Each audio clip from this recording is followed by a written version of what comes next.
प्यारे बच्चों, आप सभी का हमारे चैनल पे बहुत बहुत स्वागत है। दोस्तों, आज के इस वीडियो के माध्यम से क्लास 10 के बच्चों के लिए होम साइंस का एक मोस्ट इंपॉर्टेंट वीडियो लेकर के आ चुके हैं।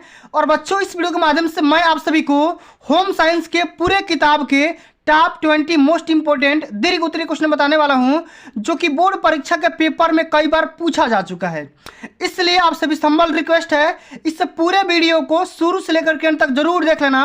वीडियो को लाइक कर देना, शेयर कर देना, अगर चैनल पर नए हो सब्सक्राइब कर देना। तो बच्चों, आज की सेशन के माध्यम से हम सभी केवल वो क्वेश्चन को देखेंगे, लेकिन आगामी सेशन के माध्यम से हम उसका सलूशन भी देखेंगे। अगर आप तैयार करना चाहते हो तो कर लेना खुद से, नहीं कर पाओगे तो कमेंट में बता देना कि सर इसका सलूशन भी अपलोड कर दो, मैं तुरंत उसका सलूशन भी अपलोड कर दूंगा। तो ये बच्चों, बिना टाइम को वेस्ट किए वीडियो कंटिन्यू करेंगे।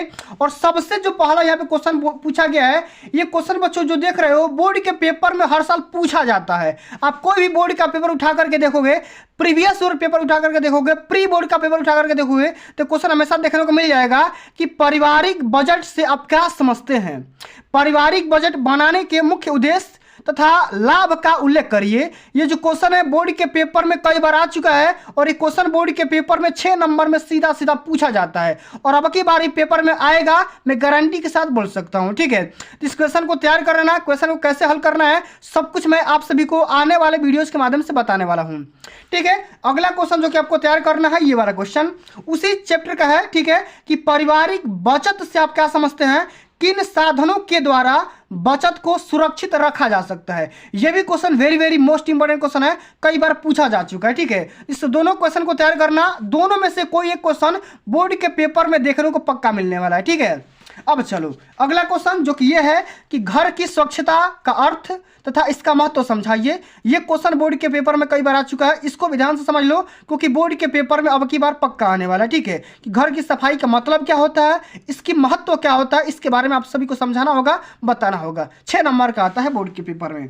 अगला जो कि चौथा नंबर क्वेश्चन है कि गृह सज्जा के मुख्य सिद्धांतों का वर्णन लिखिए। कई बार आ चुका है, तो सबसे पहले बच्चों आप सभी को बताना होगा कि गृह सज्जा का मतलब क्या होता है, अर्थ क्या होता है, उसके बाद इसके सिद्धांत के बारे में बताना है, वर्णन करना है। ठीक है, तो गृह सज्जा का मतलब होता है घर की सजावट। ठीक है, तो घरों की सजावट के कौन कौन से सिद्धांत होते हैं, किस तरीके से हम सजाते हैं, उसके बारे में आपको बताना है। यह भी बोर्ड के पेपर में 6 नंबर में पूछा जाता है।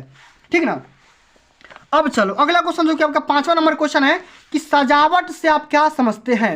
सजावट से क्या तात्पर्य है, बैठक सजावट की विदेशी एवं मिश्रित शैली का वर्णन करिए। कई बार यही पूछा जा चुका है, इस क्वेश्चन को भी तैयार करना, अब की बार पूछा जाएगा। ठीक है, अब चलो ये वाला क्वेश्चन, अगला क्वेश्चन यहाँ पे देखो कि जल प्राप्ति के मुख्य स्रोतों का उल्लेख कीजिए। कई बार ये भी आ चुका है कि जल प्राप्ति के कौन कौन से सोर्स होते हैं, उन सभी सोर्सों के बारे में आप सभी को बताना होगा। जैसे जल आपका नदियों से, वर्षा से, समुद्र से, तालाब से, झील से, झरने से, कुएं से, तमाम प्रकार के सोर्स से प्राप्त होता है, उसके बारे में वर्णन करना है। ठीक है, देखो यहाँ पे देखो लिखा भी गया है कि जल प्राप्ति के सोर्स कौन कौन से, जैसे समुद्र हो गया, बताना किस माध्यम से आता है, वर्षा से कितना आता है, किस माध्यम से आता है, धराती जल से कैसे आता है, इन सभी को तैयार करना है। ठीक है, अब चलो अगला क्वेश्चन कि शुद्ध जल की पहचान लिखिए। जल कैसे प्रदूषित होता है, अशुद्ध जल से होने वाली हानियां लिखिए। मैंने सबसे पहले तो बताओ ये कि शुद्ध जल की पहचान कैसे करेंगे। ठीक है, उसके बारे में लिखना है, साथ ही जल कैसे प्रदूषित हो जाता है उसके बारे में बताना है, और अशुद्ध जल से कौन कौन सी रोग हो सकते हैं, हानियां हो सकती है, उसके बारे में लिखना है। क्वेश्चन 6 नंबर का बोर्ड के पेपर में हर साल पूछा जाता है।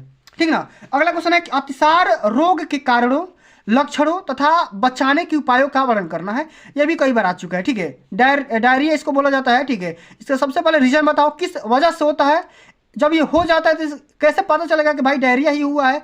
ठीक है, इसका लक्षण लिखना है, और साथ में इस डायरिया या अतिसार रोग से किस प्रकार से बच सकते हैं, बचने का उपाय भी लिखना है। ठीक है, 6 नंबर का आता है। ठीक है, अब चलो अगला क्वेश्चन है कि पर्यावरण प्रदूषण से आप क्या समझते हैं, यह कितने प्रकार का होता है, किन्हीं दो को स्पष्ट करना है। ठीक है, यह भी question very very most important question है। ठीक है, यहाँ पे देखो वायु प्रदूषण, जल प्रदूषण, मृदा प्रदूषण, ध्वनि प्रदूषण, इतने प्रकार के तमाम प्रकार के प्रदूषण के बारे में दिया गया है, 2 के बारे में विस्तार से वर्णन करना है। ठीक है, 6 नंबर का आता है। अब चलो ये वाला क्वेश्चन जो कि 10वां नंबर क्वेश्चन सबसे ज्यादा अति इंपॉर्टेंट है। यहाँ पे देखो, ठीक है, ये देखो चेचक रोग के लक्षण, ठीक है, कारण और बचने के उपाय लिखिए। कई बार आ चुका है, इसको ध्यान से समझना। ठीक है, कि चेचक रोग क्या होता है, इसका लक्षण क्या होता है, कारण क्या होता है, कौन कौन से रीजन की वजह से होता है। ठीक है, और बचने का हम कौन कौन से तरीके अपना सकते हैं, उसके बारे में बताना है। ठीक ना, इतने प्रकार के रोग होते हैं। अब यहाँ पे देखो अगला क्वेश्चन कि कपड़ा काटने तथा कपड़ा सिलने से पूर्व किन किन बातों को ध्यान में रखना चाहिए, इसके बारे में बताना है। ठीक है, ये भी question very very most important question है। तो बच्चों आज की इस वीडियो के माध्यम से जितना क्वेश्चन बता रहा हूँ ना, सारे के सारे question very very most important question है। हर साल पेपर में पूछा जाता है भाई, इसी में से आएगा, इससे बाहर नहीं आने वाला है। ठीक है, इतने सारे क्वेश्चन को तैयार कर लोगे ना तो इसी में से आएगा, बाहर से तो बिल्कुल आएगा ही नहीं। ठीक है, अब चलो अगला क्वेश्चन है 12 नंबर कि धब्बे को छुड़ाने की किन्हीं 3 विधियों के बारे में विस्तार से वर्णन करना होगा। ठीक है, कि धब्बे को या किसी भी दाग को किस माध्यम से या किस विधि के माध्यम से, ठीक है, आप छुड़ा सकते हैं, उसको हटा सकते हैं। ठीक है, इसके बारे में बताना है। ठीक है, तो ये क्वेश्चन को तैयार करके जरूर जाना। अब अगला क्वेश्चन है कि देसी अथवा विदेशी शैली के आधार पर रसोई घर की व्यवस्था का उल्लेख करिए।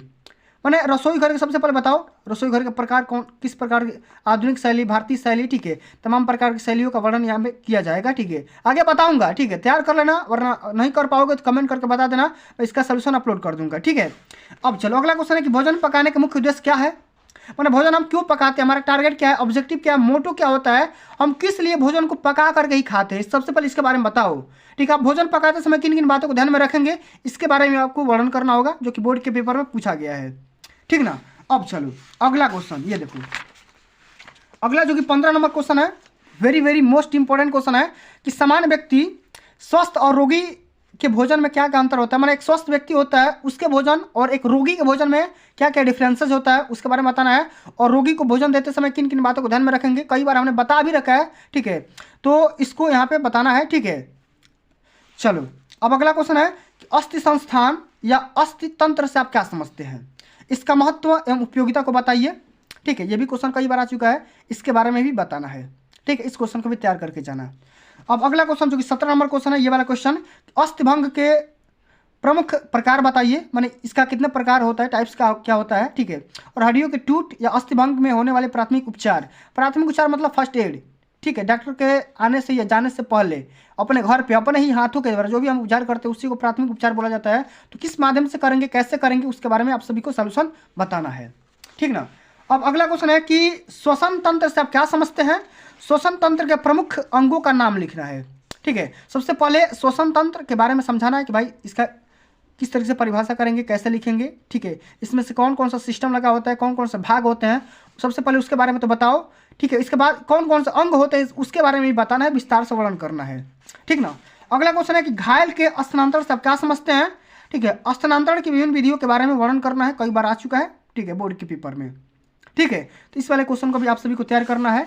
और इस वीडियो का जो सबसे अंतिम नंबर क्वेश्चन बच्चा, very very most important question है, कई बार बोर्ड के पेपर में पूछा गया है। ठीक है, कि थर्मामीटर का प्रयोग करते समय किन किन सावधानियों को आप ध्यान में रखेंगे, उसके बारे में बताना है। ठीक है, कई बार आ चुका है। सबसे पहले थर्मामीटर के बारे में लिखो, और थर्मामीटर के माध्यम से हम किस किस का यूज कर सकते हैं, प्रयोग के बारे में लिख दो, और कौन कौन सी सावधानियां होती है इसके बारे में आप सभी को लिखना होगा। 6 नंबर का क्वेश्चन बोर्ड के पेपर में पूछा जाता है। तो प्यारे बच्चों, आज के लिए बस इतना ही। अगर ये वीडियो आप सभी को अच्छी लगी होगी, हेल्पफुल लगी होगी, तो वीडियो को लाइक कर देना, शेयर कर देना, चैनल पर नए हो सब्सक्राइब कर देना। जल्द मिलते हैं अगली वीडियो में, तब तक के लिए जय हिंद, जय भारत, वंदे मातरम।